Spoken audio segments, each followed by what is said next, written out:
Hello বন্ধুরা, আমি দীপানিতা। আমার একটা নতুন ভিডিওতে সবাইকে ওয়েলকাম। -6 ডিগ্রি মতো টেম্পারেচার। তবে আজকে একটা জিনিস ভালো যে একটু রোদ উঠেছে, তাই সকাল সকাল স্নানটাও আমি সেরে নিয়েছি। সকালবেলাটা বেশ ব্যস্ততার মধ্যেই কাটে প্রতিদিনই। ব্রেকফাস্ট বানানো, লাঞ্চ বক্স রেডি করা, তারপর বাড়ির সবার সাথে একটু কথা বলা, এইসব কিছুর মধ্যেই সকালটা যে কিভাবে চলে যায় বুঝতে পারি না। তারপর আবার স্নান সেরে পুজো করা। সকালে রান্না মোটামুটি সবই প্রায় হয়ে গেছে, শুধু একটু ভাত বসিয়ে নিতে হবে। তাই আমি তো দেখেছেন এই রাইস কুকারেই আমি ভাত বসাই, তো এইভাবেই আমি ভাতটা বসিয়ে দিলাম। এটা এখন আপন মনেই হতে থাকবে। জানালা দিকে আজকে কি মিষ্টি রোদ আসছে দেখুন। আর আমার না এই জায়গাটাতে দিনের বেশিরভাগ সময়ই কাটে, তাই এই জায়গাটাকে একটু গুছিয়ে পরিষ্কার করে নিচ্ছি। যেমন ধরুন সকালের দিকটা বাড়ির সাথে কথা বলি, তো এই জায়গাটাতেই রোদ আসে যখন, রোদে বসে বসে একটু কথা বলি।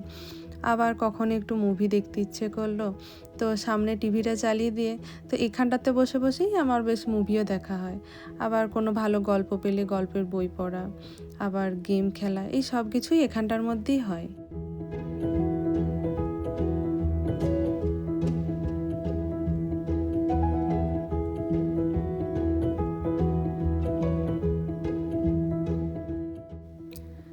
অনেকটা নিজের মতো সময় কাটিয়ে নিলাম।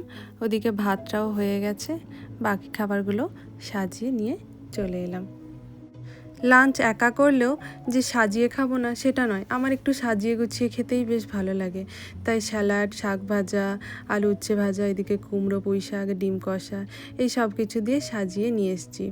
আর সাজিয়ে গুছিয়ে খেলে একটু বেশ স্পেশাল লাগে, আর আমার নিজেকে স্পেশাল ফিল করাতে বেশ ভালো লাগে, যে কোনো সময় যে কোনো জায়গাতেই।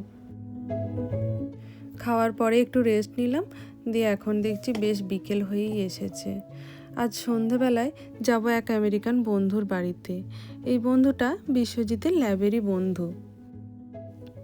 তো ওরা সবাই মিলে একটা পটলাক পার্টির আয়োজন করেছে। ওখানে ওদের ডিপার্টমেন্টেরই সবাই যাবে, আর প্রত্যেকেই কিছু না কিছু খাবার বানিয়ে বা কিনে নিয়ে যাবে। তো আমাকে এবার বললো খাজা বানিয়ে নিয়ে যাওয়ার জন্য, তাই আমিও খাজা বানাচ্ছি। এখন সন্ধ্যাবেলায় যাব, দেখা যাক ওদের পছন্দ হয় কি না। আর আমিও তো এবার নতুন, তাই আমার কাছে এই সমস্ত কিছুই অজানা, যে ওদের কি ভালো লাগে না লাগে। আমি এখানে নতুন যাব এবারে, তো পটলাক পার্টি, আবার অন্যদিকে আমার সাথে ডিপার্টমেন্টের সবার একটু পরিচয় হয়ে যাবে, এইটার জন্য ওরা বিশেষ করে এই আয়োজনটা করেছে। তো এই খাজাটা বানানোর জন্য আমি প্রথমে ময়দা নিয়েছিলাম, ময়দাতে একটু নুন দিয়েছি, আর তারপরে 2 চামচ মতো ঘি দিয়েছি। এই ঘি দিয়ে ওটাকে ভালো করে মেখে নিলাম যাতে মচমচে হয়। তার জন্য ওই একটুখানি হাতে দিয়ে দেখলাম টান করে যেন ওটা মুঠোর মধ্যে চলে আসে। তো তারপর আবার একটা অন্য পাত্রের মধ্যে আমি চিনি নিয়েছি আর একটু জল নিয়ে ওই খাজাটাকে সামান্য একটু ডিপ করার জন্য এই শিরাটা বানাচ্ছি।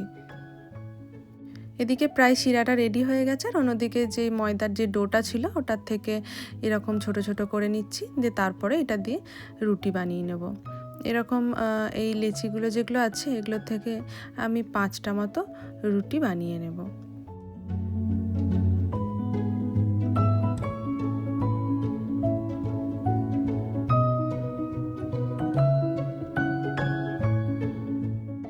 এই রুটিগুলো যখন বানানো হয়ে যাবে তখন এই একটা রুটির ওপরে সামান্য একটু ঘি দেব, আর ওই সামান্য করে রাখা একটু যে গুঁড়ো ময়দা আছে সেই গুঁড়ো ময়দা একটু ছড়িয়ে দেব। এইভাবে 5টা রুটিকে আমি পরপর আটকে দেব। দেখুন এভাবে করে প্রায় 5টা রুটি আমার আটকানো হয়ে গেছে। এরপর একদম শেষেরটা বাকি।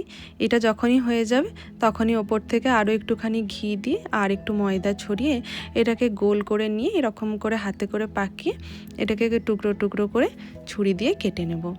ছুরি দিয়ে কেটে নেওয়ার পরে দেখুন ঠিক এই রকম দেখতে হবে। ওই কেটে নেওয়া যে পার্টগুলো ছিল ওগুলোকে আবার বেলে দেব। বেলে দিলে দেখুন প্রতিটা ভাঁজ খুব সুন্দর বুঝতে পারা যাবে। এটা এখন যত না বোঝা যাচ্ছে, ভাজার পর আরও বেশি সুন্দর হবে। তো এরকম করে প্রায় অনেকগুলোই আমি বেলে নেব, তারপরে আমি ভাজতে দেবো পরপর করে।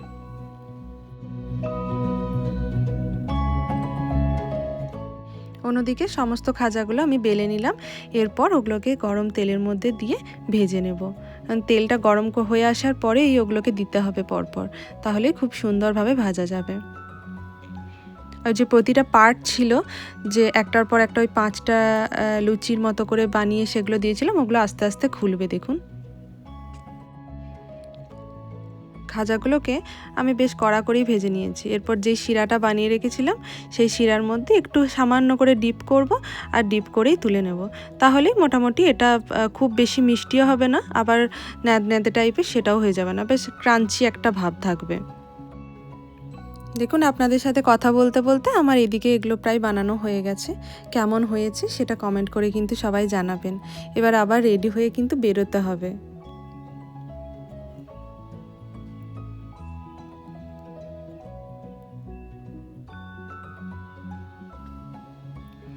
সন্ধ্যাবেলা রেডি হয়ে ওদের বাড়ি চলে এসেছি। তো ওরা বেশ কিছু আয়োজন করেছিল, যার মধ্যে বেশিরভাগই ছিল ফল আর স্যালাড। আর একজন বাংলাদেশি বন্ধু ছিল, ও হচ্ছে স্প্রিং রোল আর পান্তুয়াটা নিয়ে গেছিলো। এই খাজা খেয়ে একজন বন্ধু বলল যে সে নাকি আগেও ছোটোবেলাতে এই ধরনের মিষ্টি খেয়েছে, ওটা নাকি তার ঠাকুমা বানাতো। তো কথায় কথায় জানতে পারলাম ওর দাদু ঠাকুমা মেক্সিকোতে থাকে। আমরা পৃথিবীর পূর্ব প্রান্তে বাস করেও পশ্চিম প্রান্তের খাবারের সঙ্গে এতটাই সামঞ্জস্য, সেটা জেনে আমার খুবই ভালো লাগলো। এবং ওই যে আমি হাতে বানিয়ে নিয়ে এসেছিলাম, এটা খেয়েও ওর ছোটোবেলার একটা স্মৃতি মনে পড়ে গেল। এটা ভেবে আমার খুবই ভালো লেগেছে। ঠিক আছে, খাওয়া দাওয়া অনেক কিছু হলো, আজকের মতো আসি। আবার দেখা হবে অন্য কোনো নতুন ভিডিওতে। ততক্ষণের মতো বিদায়।